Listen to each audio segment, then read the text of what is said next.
E aí pessoal, tudo bem? Aqui quem fala é o Anderson e hoje vamos descobrir o lado oculto da FIFA. A cada 4 anos, um evento esportivo paralisa o planeta e une os 5 continentes sob uma mesma voz. A Copa do Mundo. É o único momento em que a humanidade, em toda a sua diversidade e conflito, olha para o mesmo ponto, movida pela mesma esperança ou pela mesma agonia. Os números por trás do torneio são surreais. Na última edição, no Catar, cerca de 5 bilhões de pessoas, mais da metade de toda a população da Terra, unindo culturas, ideologias e fusos horários opostos, acompanharam os jogos e prenderam a respiração no mesmo milésimo de segundo. No mundo todo, milhões de torcedores transformam suas cidades em um carnaval de cores, cantos e bandeiras, torcendo para os seus países na disputa pelo troféu mais cobiçado do planeta. E no centro de toda essa união, existe uma entidade que comanda tudo: a FIFA. 4 letras que hoje agregam mais nações do que a própria ONU. Para ser preciso, enquanto as Nações Unidas contam com 193 Estados-membros, a FIFA possui 211 associações filiadas. São muitas associações. Uma organização sem fins lucrativos, que diz zelar pelo bem do jogo. Mas eu te prometo, existe um lado oculto nessa história. Muito bom. Muito bom esse protesto.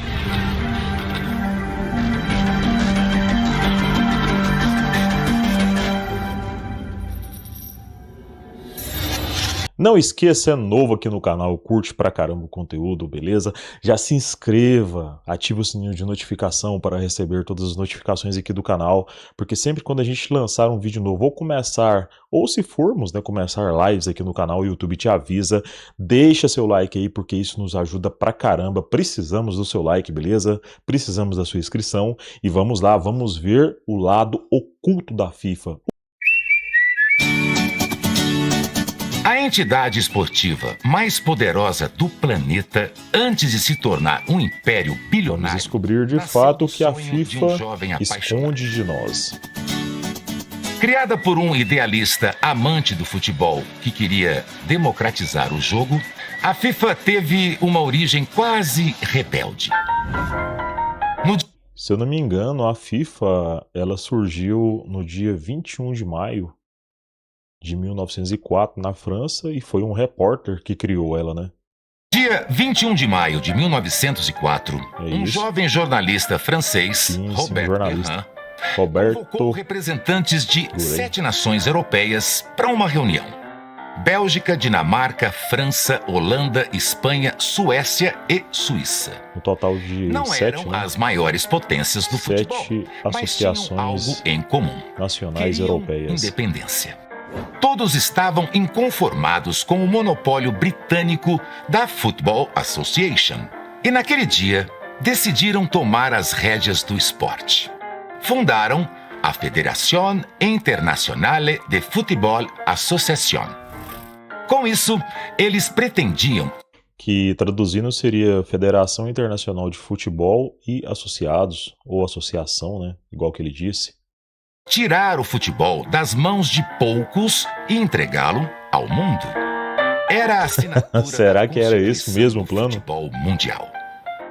Os fundadores da FIFA também queriam padronizar regras que ainda eram fluidas e, o mais importante, organizar competições globais. A Inglaterra, considerada a mãe do futebol, nem estava presente quando tudo foi decidido. Na verdade, a princípio, os britânicos rejeitaram a FIFA, enxergando-os como meros entusiastas sem poder. O que mantia aquela estrutura em pé era a ideia de que o futebol não pertencia a um país, e sim ao mundo. Eu acho que foi a desculpa perfeita, né, para que eles pudessem tomar todo o controle e assim começar, né, com o lado oculto, o lado sombrio, que vamos conhecer ao decorrer do vídeo.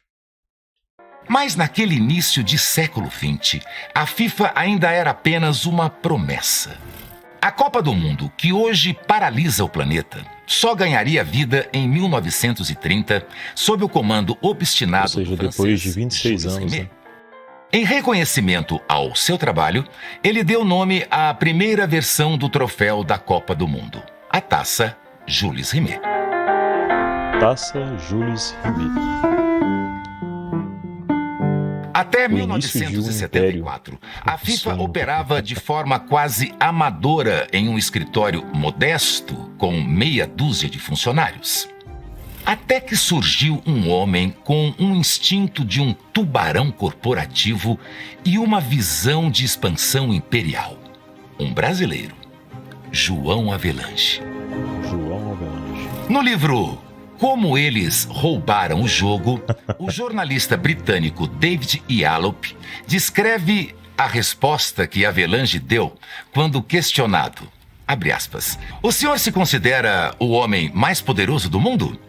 Estive 2 vezes na Rússia, convidado pelo presidente Yeltsin. Visitei a Polônia e conversei com o seu presidente. Na Copa do Mundo de 1990, realizada na Itália, estive 3 vezes com o Papa João Paulo II. Quando vou à Arábia Saudita, o rei Fahd me recebe de forma esplêndida. Isso é respeito. Essa é a força da FIFA. Converso com todos os presidentes. Eles têm seu poder. Caraca, E eu que tenho coisa, hein? o meu. O poder do futebol, que é o maior poder existente na Terra. Fecha aspas. Essa é a versão de sim de Havelange. Dr. João Havelange, como Ou seja, resumindo, ele falou que sim, ele tem o poder nas mãos. foi pegar uma FIFA com uma sala alugada e colocá-la num patamar, né, que ela está hoje? Eu me lembro quando fui eleito para a CBF, antigamente CBD, o que eu ouvi da imprensa na época eu não entendia de futebol. E eu acho que foi a sorte do futebol por não entender. Eu não fui para jogar futebol, nem ia vestiário ver jogador, nada. Eu fui para administrar o futebol. E dando uma administração, a CBD mudou completamente, foi campeã do mundo. O tempo passou, me fizeram candidato à FIFA e fui eleito. Quis o destino que eu fosse eleito. Mas como o brasileiro se tornou, em suas próprias palavras, o homem mais poderoso do mundo? Primeiro, Havelange percebeu, antes de todos, o poder do esporte como ferramenta de diplomacia. Um soft power capaz de abrir portas tanto em democracias quanto em ditaduras. Mas para transformar essa paixão em um negócio de bilhões, ele precisava de um parceiro que entendesse de mercado tanto quanto ele entendia de poder. Foi assim que o seu destino cruzou com o do herdeiro da Adidas, Horst Dassler. Juntos, eles costuraram um pacto que mudaria o esporte para sempre. Era o nascimento do marketing esportivo moderno e também de um dos maiores esquemas de suborno da história. Interessante, né? São coisas que, assim, se a gente for analisar, eu acho que poucas pessoas sabem, poucas pessoas fazem ou conhecem, né, tais acontecimentos.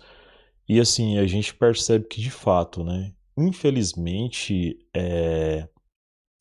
a FIFA não é o que ela demonstra ser, né? Teve vários escândalos que a gente vai ver no decorrer do vídeo e mais, né? Ou seja, eu acho que eles, né, sempre quiseram monopolizar o esporte e, pelo visto, né, infelizmente eles conseguiram. Nas mãos do francês Jules Rimet, a Copa do Mundo era um sonho romântico e amador de união entre os povos? Na era João Havelange, a ingenuidade ficou para trás. Sob o comando do brasileiro, a FIFA deixou de ser uma simples organizadora de torneios para se transformar em uma máquina de gerar receitas, poder e influência política. Quando eu deixei a FIFA, eu deixei 250 milhões de dólares de propriedade, aonde não havia 20 dólares em caixa. O futebol são 210 países filiados, com milhões de clubes e de jogadores e tudo. E o senhor precisa ter técnico, massagista, roupeiro, médico, tudo. Uma infinidade de administradores. O senhor sabe quantas pessoas vivem do futebol no mundo? 200 milhões. Se o senhor puser numa família de 5, 1 bilhão, 1/6 do mundo depende do futebol. Não há indústria, não há ninguém que tenha isso. Yallop revela em seu livro como Havelange arquitetou seu plano. Sua estratégia era fundamentada em 3 pilares. O primeiro era a expansão das fronteiras. Havelange entendeu rapidamente a principal regra política da FIFA. Na hora de votar, o peso de um país minúsculo é exatamente o mesmo de potências como Alemanha ou Brasil. Um país, um voto. Sabendo disso, ao longo de seus 24 anos como presidente, ele aumentou a quantidade de federações filiadas à FIFA de 146 para 196. No mesmo período, o número de seleções que disputam a Copa do Mundo passou de 16 em 1974 para 32 em 1998. Além disso, passou a injetar dinheiro em pequenas federações na África, na Ásia e no Caribe, sob a promessa de desenvolvimento do futebol. Na prática, ele não estava só popularizando o esporte. Ele estava comprando um exército de lealdade política que o manteria no poder por mais de 2 décadas. O segundo pilar da estratégia do brasileiro foi o casamento com as multinacionais. Até a década de 1970, os estádios exibiam placas de publicidade de pequenos comércios locais. Então foi aí que começou as publicidades, né? De fato, né? As marcas entraram no futebol para valer nesse período. Havelange mudou o jogo, ao lado do todo-poderoso herdeiro da Adidas. A FIFA selou parcerias bilionárias e exclusivas com gigantes como Coca-Cola, Visa e a própria Adidas. O show tem os sponsors. São 15. Esses que vão à volta do campo. Quer dizer, Coca-Cola, Adidas, tudo isso. O show sabe quanto eles pagam? Quer saber? Cada um 150 milhões de dólares. Independente disso, eu tenho a receita, 1 bilhão e 800 milhões. Então, veja, mudou. O futebol hoje é o maior poder no mundo. A Copa do Mundo foi transformada na maior e mais cobiçada vitrine comercial que a humanidade já havia visto. Mas o verdadeiro tesouro estava no terceiro pilar, o controle dos direitos de transmissão. Com a popularização da televisão em cores e via satélite, Havelange percebeu que o produto mais valioso do mundo não era o ingresso do estádio, mas a imagem do jogo transmitida para bilhões de lares. Quando eu fiz a primeira Copa do Mundo, que foi na Argentina em 1978, o resultado bruto da Copa, 78 milhões de dólares. Com televisionamento? Tudo. 4 anos depois, a Copa foi na Espanha, 82. Resultado financeiro, 82 milhões de dólares. 86 a Copa foi no México. Eu mudei completamente o sistema e foi aprovado pelo Comitê Executivo. O senhor sabe qual é o resultado hoje? Quer saber? 4 bilhões e 600 milhões. Deixa eu ver se dá de uma Copa. Para centralizar e monopolizar a venda desses direitos, a FIFA passou a operar em conjunto com uma empresa de marketing chamada ISL. Porém, essa centralização criou o ambiente perfeito para a corrupção institucionalizada. David Yallop detalha em seu livro que nos corredores de hotéis em Frankfurt, envelopes com dinheiro vivo eram distribuídos para garantir os votos dos representantes das associações nacionais de futebol. E aí, vocês acham que ainda existe justiça? Vocês acham que, de fato, né, alguns países que foram escolhidos só por causa de votação? Né, sendo que o David Yallop já assim, denunciava que existia corrupção, que existia um certo suborno ali nos bastidores, né, onde que eles compravam, né, ou seja, os países, né, que sem dúvidas têm o dinheiro, compravam, né, o direito, né, de sediar a Copa. Assim, é um vídeo muito revelador, é algo muito sério, né? Eu espero que, né, vocês aprendam e que vocês realmente questionem, né? E assim, de fato, estamos descobrindo neste vídeo de hoje que a FIFA, ela nunca, né, foi uma instituição assim tão transparente, né, se assim posso dizer.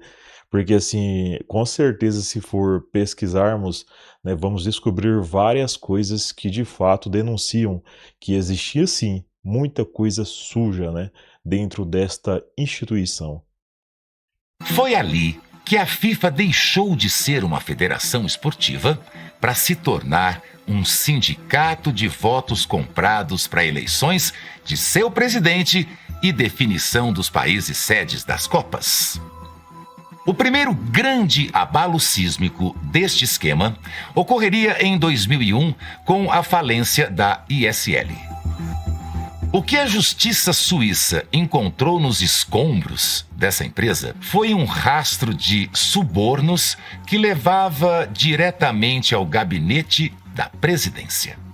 Milhões de dólares. Sim, era o que a gente comentava anteriormente, para né, garantir sobre os direitos de transmissão para a ISL, o lado corrupto aí da Avelange e outros dirigentes, como o então presidente da Confederação Brasileira de Futebol, Ricardo Teixeira. Até o presidente da Confederação Brasileira de Futebol, Ricardo Teixeira. Naquele momento, o esquema foi exposto, mas os nomes foram mantidos sob sigilo judicial por anos, através de acordos financeiros. O mundo ainda não sabia, mas o cadáver da velha FIFA já começava a feder nos tribunais europeus. E o pior ainda estava por vir.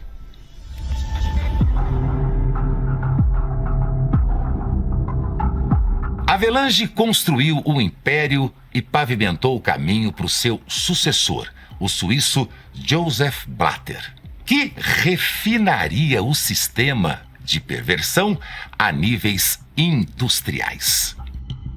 A FIFA passou a negociar não apenas partidas, mas soberanias nacionais. Ela passou a exigir isenções fiscais bilionárias, tribunais de exceção e mudanças em leis locais para aceitar sediar seus eventos.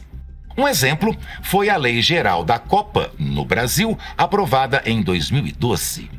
Para atender às exigências da FIFA, o governo brasileiro foi obrigado a abrir exceções em leis federais, como o Estatuto do Torcedor, para permitir a venda de bebidas alcoólicas. Cara, absurdo. Uma imposição para beneficiar a Budweiser, patrocinadora oficial da entidade. Oficial, né? Blatter manipulava a regra de ouro de Avelange com maestria para garantir sua permanência no cargo por 17 anos. Ele criou o Programa Gol. A premissa era linda: enviar milhões de dólares para federações de países subdesenvolvidos sob o pretexto de construir campos de treinamento e sedes. Na realidade, esse dinheiro frequentemente desaparecia no ralo de empresas fantasmas, mansões de luxo Infelizmente e é real, contas né? pessoais Esse mundo de corrupto que a caciques gente regionais, como o infame dirigente caribenho Jack Warner. Em troca, esses dirigentes garantiam o bloco de votos que tornava Blatter intocável. E aqui entram os grandes patrocinadores. O esquema só girava porque contava com os fiadores do espetáculo. Marcas multinacionais que gastam fortunas em propagandas sobre ética, diversidade e sustentabilidade, mas que nos bastidores da FIFA mantinham um silêncio sepulcral. O império da FIFA parecia grande demais para falir, e os imperadores sabiam disso. Essa certeza gerou a arrogância que os faria cometer um erro primário e fatal. Eles decidiram lavar seu dinheiro usando o sistema financeiro dos Estados Unidos. A queda do império começou com Chuck Blazer, o representante dos Estados Unidos na FIFA. Ele alugava um apartamento no luxuoso edifício Trump Tower, em Nova York, por $6 mil mensais. 6 Parece mil pouco. dólares. É que esse apartamento inteiro era destinado só para a moradia dos seus gatos. Mas Blazer esqueceu de pagar seus impostos. E quando o FBI e a Receita Federal americana o encurralaram, ofereceram uma escolha: passar o resto da vida na prisão ou colocar um microfone escondido em seu chaveiro nas próximas reuniões da FIFA. Nossa, cara. Ele Foi aí que escolheu aconteceu então a microfone. descoberta. O microfone de Blazer foi a chave que abriu a porta, mas a verdadeira marreta que derrubaria as paredes de Zurique foi um instrumento jurídico implacável: a Lei Rico. Criada em 1970 para desmantelar as famílias da máfia americana, o que torna essa lei o pesadelo de qualquer império corrupto é a sua lógica de empresa criminosa. Em vez de investigar um suborno isolado ou uma fraude pontual, a Rico permite processar a organização como um todo. Ela também impede que os líderes se escondam atrás de burocracias ou laranjas. Se você faz parte da estrutura que sustenta o crime, você é responsável pelo crime. Além disso, as penas são drasticamente mais altas, desenhadas para sufocar qualquer sindicato do crime. Ao aplicar a Rico à FIFA em 2015, o Departamento de Justiça dos Estados Unidos mudou o patamar do escândalo. Os promotores americanos não estavam apenas dizendo que alguns dirigentes eram desonestos. Eles estavam afirmando que a cúpula da entidade funcionava na prática como uma máfia. Sob essa ótica, a venda de direitos de transmissão e a escolha das sedes das Copas do Mundo não eram apenas processos de negócio. Eram um esquema de extorsão e cartelização que movimentou centenas de milhões de dólares em propinas ao longo de décadas. Mas aí eu pergunto a vocês que estão vendo este vídeo nesse momento, vocês acham que isso não acontece hoje?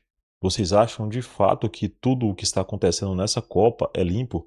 Né? A gente tem aí praticamente vários exemplos, né, de coisas que estão acontecendo na Copa e são um absurdo, né? O país do Egito, né, sendo prejudicado na Copa, né? Tivemos vários outros países, né, como Cabo Verde, também sendo prejudicado na Copa por causa da arbitragem. Inclusive o técnico do Egito, ele chegou a fazer uma denúncia racista e simplesmente levou um cartão amarelo do juiz. Então isso é absurdo. Isso é absurdo que está acontecendo na Copa. Aí eu pergunto a vocês, vocês acham que de fato isso não acontece hoje em dia?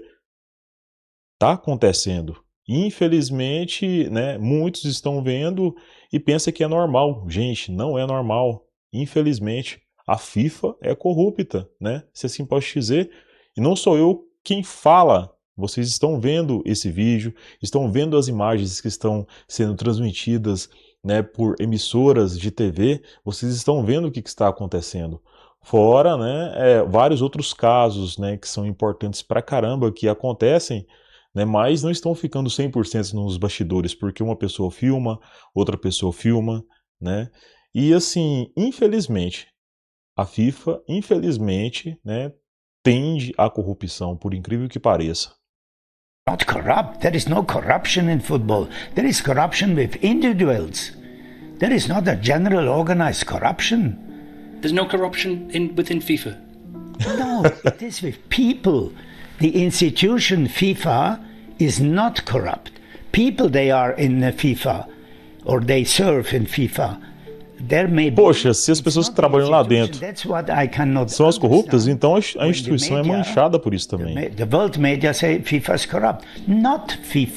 A FIFA é manchada por isso. Enquadramento de organização criminosa que forçou as renúncias em massa, as prisões cinematográficas e expôs a face mais sombria da entidade. A corrupção na FIFA não era um mero erro do sistema. A corrupção era o sistema. Pronto. Realmente, né, o narrador, o locutor responde tudo que eu queria, né, ter falado ou que eu ia falar. Sorry. Esse protesto foi o melhor, viu? Esse foi o melhor. Where is my security? Come on. Come on. Come on. Alguém para falar a verdade, né? Simples assim. Se não me engano, esse é o Josie Platter, né?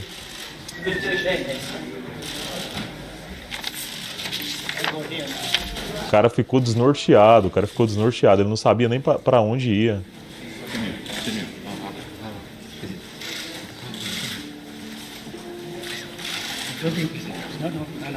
Ficou desnorteado, nem sabia o que fazia, para vocês verem que o protesto fez efeito. Otherwise, I will not be able to speak to you, ladies and gentlemen, when we speak about football. This has nothing to do with football. Foi em 27 de maio de 2015 que o FBI, em parceria com as autoridades suíças, arrombou as portas do luxuoso hotel Borrolac, em Zurique. Naquela madrugada, 7 altos dirigentes da FIFA foram arrancados da cama e presos em uma operação que chocou o mundo do futebol. As investigações do FIFA Gate, o maior escândalo de corrupção da história do esporte, revelaram ao mundo o que muitos já suspeitavam. Quase todas as escolhas de sedes para a Copa do Mundo nas últimas décadas haviam sido compradas. Isso aí a gente desde o início do vídeo, né, conversava, né, sobre esse assunto. Em seu livro publicado em 1999. O que o FIFA Gate trouxe de novo foi a prova judicial. O que era rumor de bastidor virou escândalo global com nomes, valores e gravações. Entre os dirigentes presos estava José Maria Marim, que havia acabado de deixar a presidência da CBF. Até aqui no Brasil, né? No entanto, a figura que melhor amarrava as pontas desse sistema corrupto era Ricardo Teixeira, ex-genro de João Avelange e seu herdeiro direto no estilo de gestão da bola. Embora tenha evitado a prisão imediata por estar no Brasil, Teixeira, que estava à frente da CBF por 23 anos, foi indiciado pelo FBI como peça-chave no esquema de propinas e lavagem de dinheiro. Por que a justiça americana daquele tamanho perseguiria Ricardo Teixeira? Porque Ricardo Teixeira foi um dos caras que realmente matou a Copa deles do Clinton. A Copa? Ricardo Teixeira foi um deles, sim. Ele sabe disso. A Copa que seria nos Estados Unidos em 2022. Sim, senhor. Eu matei a Copa dele.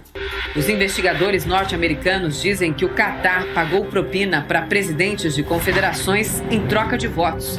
Entre eles, Ricardo Teixeira. Nossa, cara. Mas coisa, hein? A maior tragédia da FIFA contemporânea não foi financeira.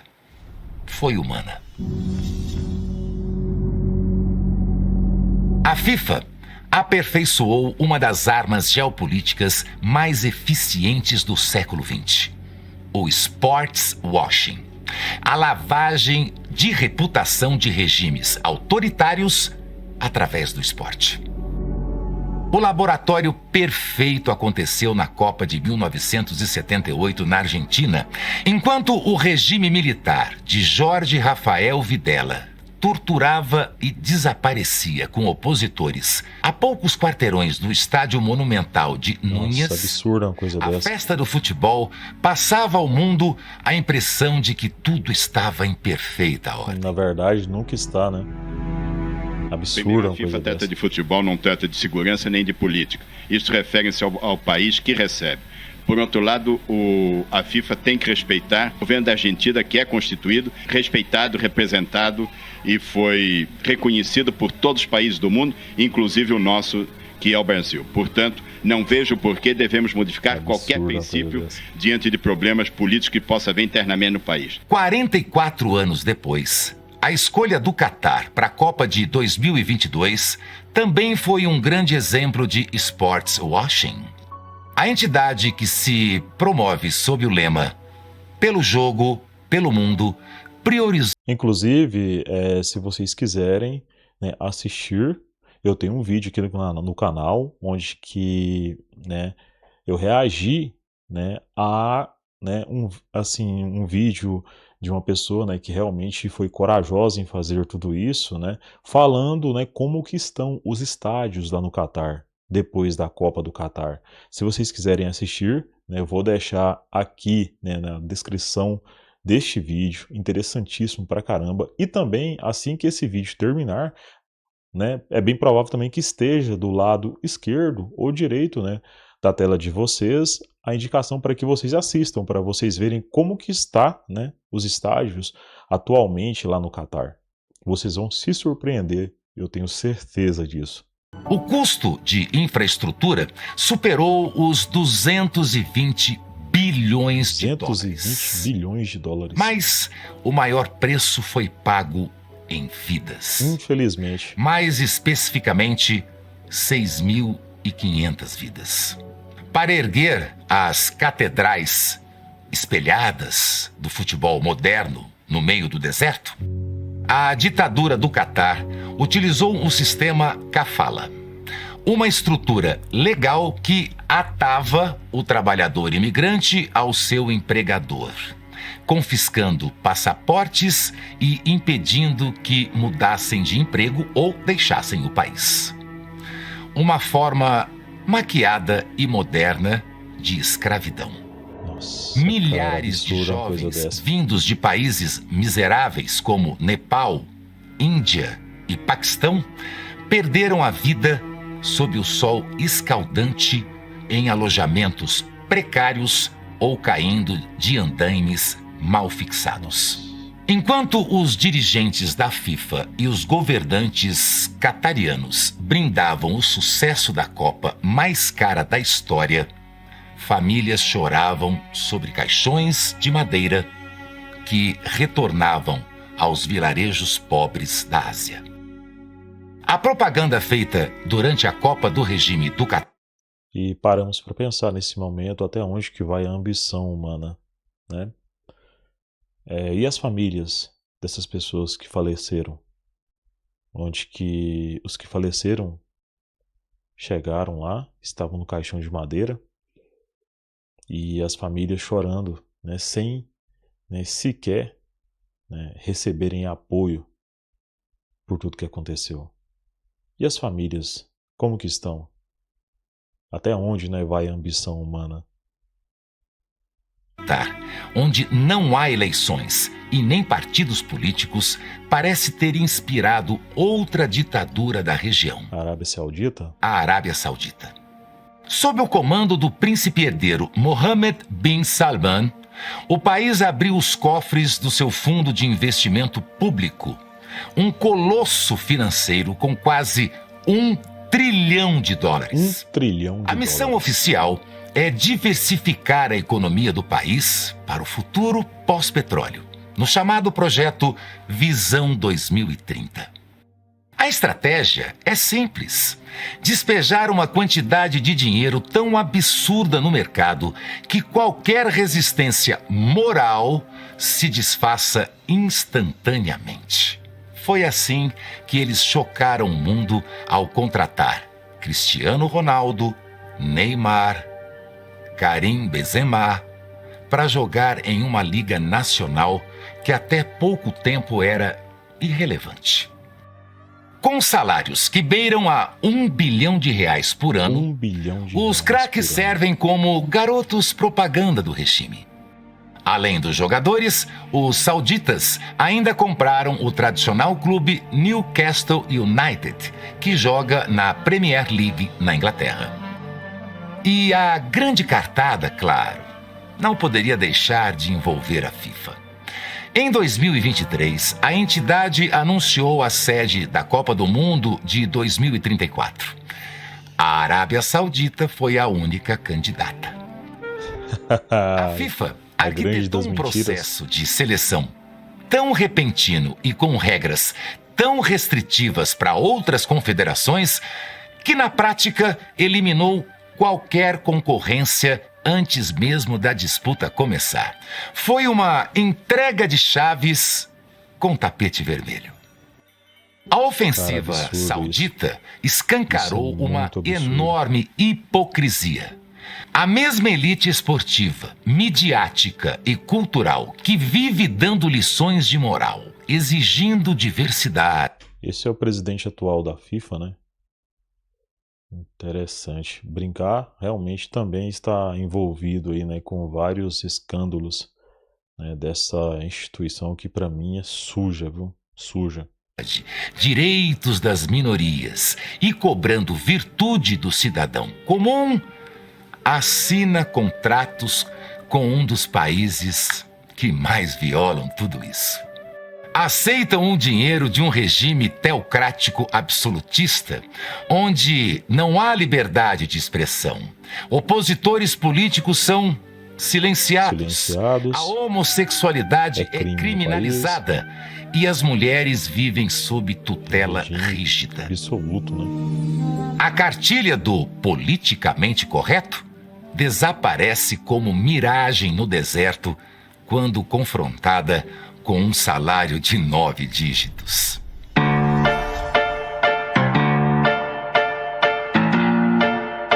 O que se percebe é bem provável que nada tenha mudado.